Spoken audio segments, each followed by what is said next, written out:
Dia 208, segundo Crônicas, capítulo 19, ao capítulo 20, versículo 37. Josafá, rei de Judá, voltou em paz para sua casa em Jerusalém. O vidente Jeú, filho de Anani, saiu ao encontro do rei Josafá e lhe disse: Será que você deveria ajudar o perverso e amar aqueles que odeiam o Senhor Deus? Por isso, a ira do Senhor caiu sobre você. No entanto, boas coisas foram encontradas em você, porque tirou os postes da deusa Aserá da terra e pôs no coração o propósito de buscar a Deus. Josafá morou em Jerusalém. Ele tornou a passar pelo povo desde Berseba até a região montanhosa de Efraim e fez com que o povo voltasse ao Senhor, o Deus de seus pais. Nomeou juízes no país, em todas as cidades fortificadas de Judá, de cidade em cidade. Disse aos juízes: Vejam bem o que vão fazer, porque vocês não estão julgando em nome de homens, e sim em nome do Senhor. E ao julgarem, ele estará com vocês. E agora, que o temor do Senhor esteja com vocês. Tenham cuidado com o que vão fazer, porque o Senhor, nosso Deus, não admite injustiça nem parcialidade, e também não aceita suborno. Além disso, em Jerusalém, Josafá nomeou alguns dos levitas, dos sacerdotes e dos chefes das famílias de Israel para julgarem em nome do Senhor e decidirem as questões de litígio. Por isso moravam em Jerusalém. Deu-lhes a seguinte ordem: façam tudo isto no temor do Senhor, com fidelidade e coração íntegro. Sempre que os seus irmãos que moram nas cidades trouxerem uma questão relacionada com homicídio ou referente à lei e mandamento, estatutos e juízos, vocês devem admoestá-los para que não se façam culpados diante do Senhor e para que não venha grande ira sobre vocês e sobre os seus irmãos. Façam assim e vocês não serão culpados. Eis que Amarias, o sumo sacerdote, presidirá nas coisas que dizem respeito ao Senhor, e Zobadias, filho de Ismael, chefe da casa de Judá, nas que dizem respeito ao rei. Também os levitas serão oficiais à disposição de vocês. Sejam fortes no cumprimento disso, e que o Senhor esteja com os bons. Depois disto, os filhos de Moabe e os filhos de Amon, com alguns dos meunitas, vieram para fazer guerra contra Josafá.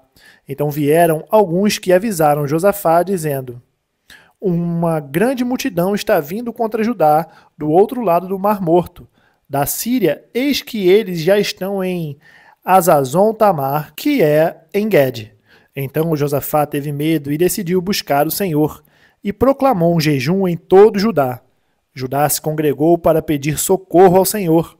Também de todas as cidades de Judá veio gente para buscar o Senhor.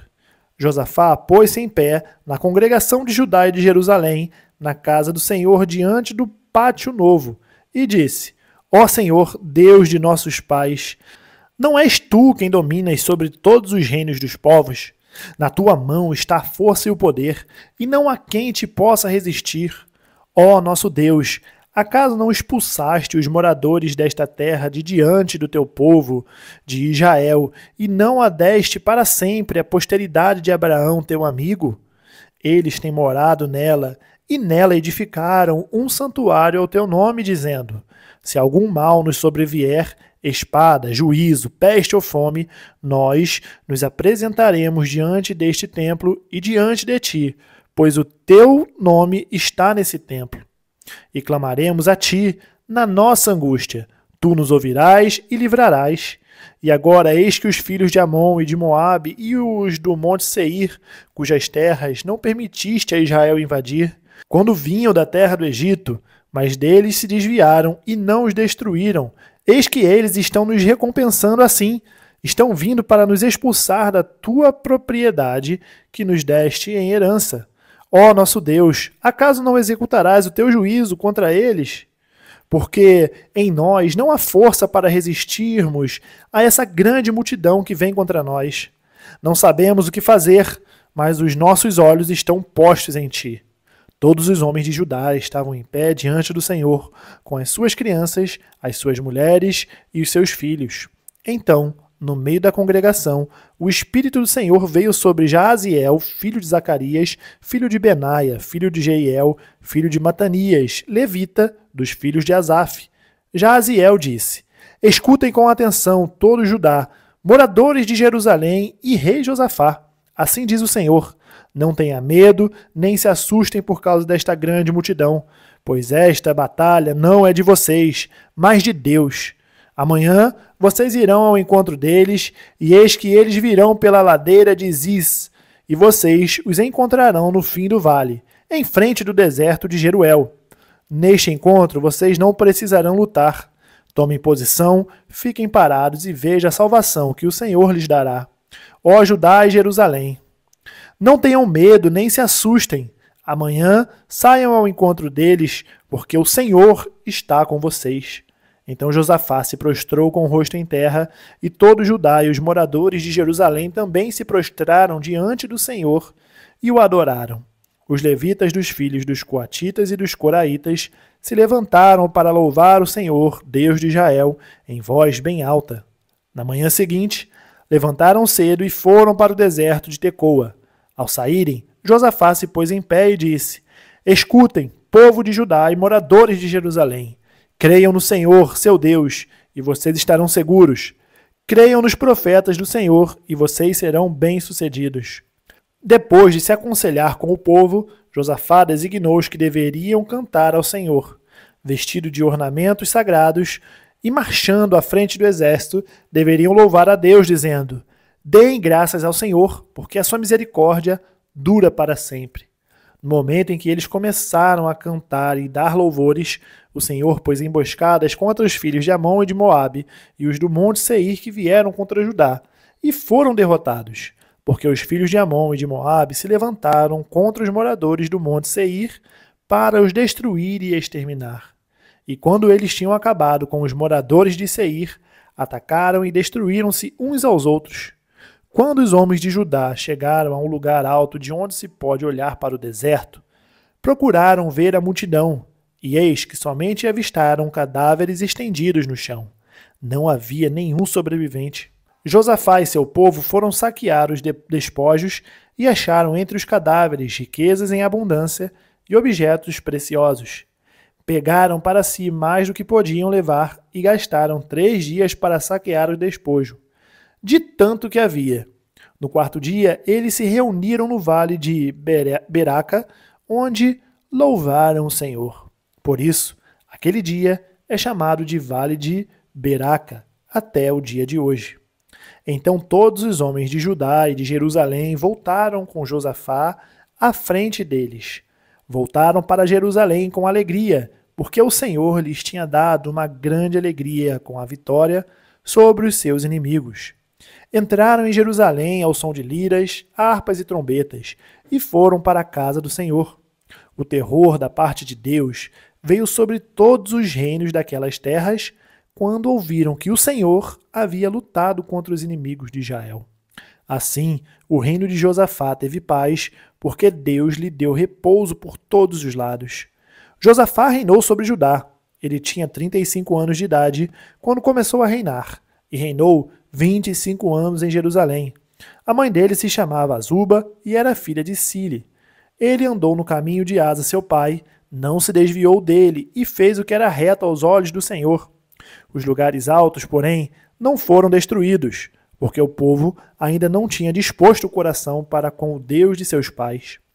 Quanto aos demais atos de Josafá, tanto os primeiros como os últimos, está tudo escrito nas crônicas de Jeú, filho de Anani, que as inseriu na história dos reis de Israel. Depois disto, Josafá, rei de Judá, se aliou com Acasias, rei de Israel, cuja conduta era ímpia. Aliou-se com ele para construir navios que fossem a Tarsis. Os navios foram construídos em Ezion-Geber. Então Eliezer, filho de Dodavá, de Maressa, profetizou contra Josafá, dizendo: Por que você se aliou com Acasias? O Senhor destruirá o que você construiu. E os navios se quebraram e não puderam ir a Tarsis. Romanos capítulo 10, do versículo 14 ao capítulo 11, versículo 12. Como, porém, invocarão aquele em quem nem creram? E como crerão naquele de quem nada ouviram? E como ouvirão, se não há quem pregue? E como pregarão, se não forem enviados? Como está escrito, quão formosos são os pés dos que anunciam as coisas boas. Mas nem todos obedeceram ao evangelho, pois Isaías diz: Senhor, quem creu em nossa pregação? E assim, a fé vem pelo ouvir, e o ouvir pela palavra de Cristo. Mas pergunto, será que eles não ouviram? É claro que sim. A voz deles se espalhou por toda a terra, e as palavras deles alcançaram os confins do mundo. Pergunto mais, será que isso não chegou ao conhecimento de Israel? Moisés já dizia: Eu farei com que vocês fiquem com ciúmes de um povo que não é nação. Por meio de gente insensata, eu os provocarei a ira. E Isaías é tão ousado que diz: Fui achado pelos que não me procuravam. Revelei-me aos que não perguntavam por mim. Quanto a Israel, porém, diz: Todo dia estendi as mãos a um povo desobediente e rebelde. Então eu pergunto: será que Deus rejeitou o seu povo? De modo nenhum, porque eu também sou israelita, da descendência de Abraão, da tribo de Benjamim. Deus não rejeitou o seu povo a quem de antemão conheceu. Ou vocês não sabem o que a Escritura diz a respeito de Elias, como pediu com insistência diante de Deus contra Israel, dizendo: Senhor, mataram os teus profetas, derrubaram os teus altares. Sou o único que sobrou e procuram tirar minha vida. Mas qual foi a resposta divina? Foi esta: reservei para mim 7.000 homens que não dobraram os joelhos diante de Baal. Assim também, nos dias de hoje, sobrevive um remanescente segundo a eleição da graça. E se é pela graça, já não é pelas obras. Do contrário, a graça já não é graça. Que diremos então? O que Israel buscava, isso não alcançou. Mas a eleição conseguiu isso. Os demais foram endurecidos, como está escrito: Deus lhes deu um espírito de profundo sono, olhos para não ver e ouvidos para não ouvir, até o dia de hoje. E Davi disse: Que a mesa deles se transforme em laço e armadilha, em tropeço e punição, que os olhos deles se escureçam para que não vejam e fiquem para sempre encurvadas as suas costas. Então eu pergunto: será que eles tropeçaram para que caíssem? De modo nenhum. Mas pela transgressão deles, a salvação chegou aos gentios para fazer com que os judeus ficassem com ciúmes. Ora, se a transgressão deles resultou em riqueza para o mundo, e a diminuição deles resultou em riqueza para os gentios, quanto mais a plenitude deles. Salmos capítulo 21, do versículo 1 ao 13. Na tua força, Senhor, o rei se alegra, e como exulta com a tua salvação. Tu lhe satisfizeste o desejo do coração, e não lhe negaste as súplicas dos seus lábios. Pois o supres das bênçãos de bondade, e lhe pões na cabeça uma coroa de ouro puro. Ele te pediu vida, e tu lhe deste. Sim, longevidade para todo sempre. Grande é a glória dele por causa da tua salvação. De resplendor e majestade o cobriste, pois o puseste por bênção para sempre, e o encheste de alegria com a tua presença. O rei confia no Senhor, e pela misericórdia do Altíssimo jamais vacilará. A mão dele alcançará todos os seus inimigos, a sua mão direita apanhará os que o odeiam. Tu os farás como uma fornalha ardente quando te manifestares. O Senhor, na sua indignação, os consumirá. O fogo os devorará. Destruirás da terra a sua posteridade e a sua descendência, de entre os filhos dos homens. Se contra ti planejarem o mal e armarem ciladas, não obterão êxito, porque tu os porás em fuga e mirarás o rosto deles com o teu arco. Exalta-te, Senhor, na tua força. Nós cantaremos e louvaremos o teu poder. Provérbios capítulo 24, versículo 4 ao 6. O preguiçoso não ara as terras, porque é inverno. Por isso, no tempo da colheita, procura e não encontra nada. Os propósitos do coração humano são como águas profundas, mas quem é inteligente sabe como trazê-los à tona. Muitos proclamam a sua própria bondade, mas alguém que é digno de confiança quem o achará? Terminamos o dia 108, nós nos vemos amanhã no dia 109. Até mais.